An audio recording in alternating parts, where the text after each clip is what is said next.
Secretariat പടിക്കൽ നിരാഹാര സമരം തുടരുന്ന വനിതാ CPO റാങ്ക് ഹോൾഡേഴ്സിന്റെ റാങ്ക് ലിസ്റ്റ് കാലാവധി അവസാനിക്കാൻ ഇനി 2 പ്രവൃത്തി ദിനം മാത്രം ബാക്കി നിൽക്കെ ഇന്ന് ചേരുന്ന മന്ത്രിസഭാ യോഗം നിർണായകമാകും. ഇതുവരെയും സർക്കാർ ചർച്ചയ്ക്ക് വിളിക്കാത്ത പശ്ചാത്തലത്തിൽ കടുത്ത സമരമുറകളിലേക്ക് കടക്കാനാണ് ഉദ്യോഗാർത്ഥികളുടെ തീരുമാനം. എസ് ശാലിനി ചേരുന്നു. ശാലിനി, വനിതാ CPO റാങ്ക് ലിസ്റ്റിലുള്ളവരുടെ കാലാവധി ഇനി അവസാനിക്കാൻ 2 പ്രവൃത്തി ദിനം മാത്രമാണ് നിലനിൽക്കുന്നത്. അപ്പോഴാണ് ഇന്ന് മന്ത്രിസഭാ യോഗം ചേരുന്നത്. മന്ത്രിസഭാ യോഗത്തിൽ എന്തെങ്കിലും ഒരു തീരുമാനം ഉണ്ടാകുമെന്ന് പ്രതീക്ഷിക്കാമോ? രോഹിണി സൂചിപ്പിച്ചതുപോലെ ഇന്ന് സമരം 15ാം ദിവസത്തിലാണ്. വനിതാ CPOമാരുടെ നിരാഹാര സമരം ഈ മണിക്കൂറിലും സെക്രട്ടേറിയറ്റിന്റെ സമരഗേറ്റിന് മുൻപിൽ തുടരുകയാണ്. ഈ ഘട്ടത്തിലാണ് ഒരുപക്ഷെ ഈ ഒരു കാലാവധി കഴിയുന്നതിന് മുൻപ്, അവരുടെ CPO റാങ്ക് ലിസ്റ്റിന്റെ കാലാവധി കഴിയുന്നതിന് മുൻപുള്ള അവസാന മന്ത്രിസഭാ യോഗമാണ് ഇന്ന് ചേരാൻ പോകുന്ന. 10 മണിയോടുകൂടി ക്യാബിനറ്റ് യോഗം ആരംഭിക്കുകയും ചെയ്യും. ഉദ്യോഗാർത്ഥികളടക്കമുള്ളവർ ആ ഒരു ക്യാബിനറ്റ് യോഗത്തിൽ പ്രതീക്ഷ അർപ്പിച്ച് കഴിയുകയാണ്. കഴിഞ്ഞ 15 ദിവസമായി ഇവിടെ സമരം തുടരുന്നു, നിരാഹാര സമരം തുടരുന്നു. വിവിധ മേഖലയിൽ നിന്നുള്ള ആളുകൾ ഐക്യദാർഢ്യം പ്രഖ്യാപിച്ച് ഇവിടെ എത്തുന്നു. പക്ഷെ അപ്പോഴൊന്നും ഒരു ചർച്ചയ്ക്കോ അതുമായി ബന്ധപ്പെട്ടൊരു അവരുമായി ഒരു രീതിയിലുള്ള ചർച്ച നടത്തി ഇത് അവസാനിപ്പിക്കാനോ അല്ലെങ്കിൽ റാങ്ക് ലിസ്റ്റ് കാലാവധി നീട്ടാനുള്ള നടപടികളിലേക്ക് സർക്കാർ കടന്നിട്ടില്ല. ആഭ്യന്തര വകുപ്പിന്റെ കീഴിലാണ് അന്തിമമായി ഈ പട്ടികയുള്ളത്. അപ്പോൾ എന്തായിരിക്കും ഇന്ന് ഈ ഒരു നടപടി സർക്കാർ സ്വീകരിക്കാൻ പോവുക എന്നുള്ളത് ഉച്ചയോടുകൂടി നമുക്ക് മനസ്സിലാക്കാൻ സാധിക്കുകയും ചെയ്യും. എന്നാലും ഇപ്പോഴും സമരം തുടരുകയാണ്. സമരപന്തലിലേക്ക് കൂടുതൽ ഉദ്യോഗാർത്ഥികൾ എത്തിക്കൊണ്ടിരിക്കുകയാണ്. കഴിഞ്ഞ 15 ദിവസം നിരാഹാര സമരം നടത്തി പ്രതീകാത്മകമായി അവർ മരണത്തിന് കീഴടങ്ങുന്ന രീതിയിലുള്ള സമരങ്ങൾ നടത്തി മുട്ടിലെഴിഞ്ഞു. ഇന്നും ഈ ഒരു 15ാം ദിവസവും അവർ സമരത്തിന്റെ വിവിധ മുറകൾ പുറത്തെടുക്കുമെന്നുള്ളതാണ് പറയുന്നത്. ഇപ്പോൾ നമുക്ക് സമരത്തിന്റെ ഒപ്പം ഉള്ള ആദ്യം മുതലുള്ള ഉദ്യോഗാർത്ഥികളടക്കം ചേരുകയാണ്. എങ്ങനെയാണ് ഇന്നത്തെ മന്ത്രിസഭാ യോഗത്തിൽ നിങ്ങൾ കാണുന്നത്? 15ാം ദിവസമാണ് നിർണായക മന്ത്രിസഭാ യോഗം നടക്കാൻ പോകുന്നത്. 2 ദിവസത്തിനുള്ളിൽ ലിസ്റ്റിന്റെ കാലാവധി.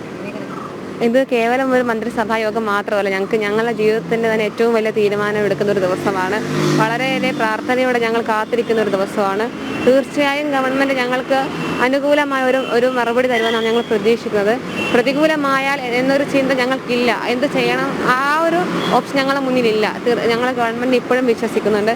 കാരണം ഞങ്ങളിവിടെ കിടക്കുന്നതും കഷ്ടപ്പെടുന്നതും ഞങ്ങൾ ഇതിവിടം വരെ എത്താൻ അനുഭവിച്ച എല്ലാ സഹനങ്ങളും അവർക്കറിയാം. തീർച്ചയായും പെൺകുട്ടികളോടും സ്ത്രീകളോടും വളരെയേറെ അനുഭവം പുലർത്തുന്ന ഗവൺമെൻറ്റാണ്. അവർ ഞങ്ങളുടെ വേദന തിരിച്ചറിയും. ഞങ്ങൾക്ക് അനുകൂലമായ ഒരു നിലപാട് എന്തായാലും സ്വീകരിക്കും. അത് തന്നെയാണ് ഞങ്ങളുടെ ഇപ്പോഴത്തെ പ്രതീക്ഷ.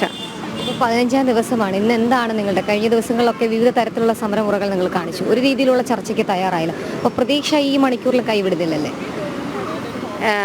പ്രതീക്ഷ ആണ് ഞങ്ങളിവിടെ നിലനിർത്തുന്നത്. നമ്മൾ ആ പ്രതീക്ഷയിൽ ഞങ്ങളെല്ലാവരും തളർന്നു പോയി വല്ലാത്തൊരു മാനസികാവസ്ഥയിൽ എത്തിയാണ്. പക്ഷേ ഇപ്പോൾ ഞങ്ങൾക്ക് നമ്മളെ ഗവൺമെൻറ് എന്ന ആ ഒരു വിശ്വാസം ഞങ്ങളെ മനസ്സിലുള്ളത് കൊണ്ട് മാത്രമാണ് ഞങ്ങളിവിടെ നിൽക്കുന്നത്.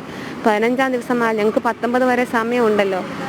ഇന്ന് ലാസ്റ്റ് ക്യാബിനറ്റാണ്, അതൊക്കെ ശരിയാണ്. പക്ഷെ എന്നാലും 19-ാം തീയതി കലണ്ടർ വൈസ് 19 വരെ ഉണ്ടെങ്കിലും ഒരു തീരുമാനമെടുത്ത് ഗവൺമെൻറ് ഞങ്ങളെ ഒരു സ്വപ്നം സാക്ഷാത്കരിച്ചാൽ കുറച്ച് മിനിറ്റുകൾ മാത്രം മതി. അപ്പോൾ തീർച്ചയായിട്ടും ആ ഒരു സ്റ്റേ പോസിറ്റീവ്, ആ ഒരു മെൻറ്റാലിറ്റി തന്നെയാണ് ഞങ്ങളിപ്പോൾ നിൽക്കുന്നത്. സൂചിപ്പിച്ചതുപോലെ അവരൊരു പോസിറ്റീവ് മൈൻഡിലാണ് ഈ മണിക്കൂറിലും തുടരുന്നത്. 16-ാം തീയതിയാണ്, 2 ദിവസം മാത്രമാണ് ഉള്ളത്. 19-ാം തീയതി ലിസ്റ്റിന്റെ കാലാവധി കഴിയും. നിർണായക ക്യാബിനറ്റ് യോഗമാണ് മുഖ്യമന്ത്രിയുടെ അധ്യക്ഷതയിൽ ചേരാൻ പോകുന്നത്. നമ്മൾ കണ്ടു, തൊട്ടപ്പുറത്ത് ആശാവർക്കർമാരുടെ സമരം തുടരുന്നു, ഇവിടെ CPOമാരുടെ സമരം തുടരുന്നു. ഈ ഒരു സമര പന്തലിലേക്ക് ഒരു സർക്കാർ പ്രതിനിധി എത്താനോ അല്ലെങ്കിൽ ഒരു മന്ത്രി എത്താനോ അവരുമായി ചർച്ച നടത്താനോ അവരുടെ ആവശ്യങ്ങൾ കേൾക്കാനോ സർക്കാർ തലത്തിൽ തയ്യാറാകുന്നില്ല എന്നുള്ളതാണ് ഏറ്റവും ശ്രദ്ധേയമായിട്ടുള്ള കാര്യം. നമ്മൾ എപ്പോഴും കാണാറുണ്ട് സെക്രട്ടേറിയറ്റ് പടിക്കൽ വിവിധ തരത്തിലുള്ള സമരങ്ങൾ നടക്കാറുണ്ട്. പക്ഷേ ഇതങ്ങനെയല്ല. ഇത് ജീവിതം തുടരാൻ അല്ലെങ്കിൽ ജീവിത മാർഗം കെട്ടിപ്പടുക്കാനുള്ള സമരമാണ്. അവസാന പിടിവള്ളി എന്നോണമാണ് അവരിന്ന് ഈ സമരം നടത്തുന്നത്. എന്തായാലും നിരാഹാര സമരം ഇന്ന് 15ാം ദിവസത്തിലേക്ക് കടന്നിരിക്കുകയാണ്. എന്തായാലും രാവിലെ 10 മണിക്ക് ചേർന്ന മന്ത്രിസഭാ യോഗത്തിൽ പ്രതീക്ഷ അർപ്പിച്ചാണ് ഈ ഓരോ ഉദ്യോഗാർത്ഥികളും സമരപന്തലിൽ തുടരുന്നത്. ശരി ശാലിനി.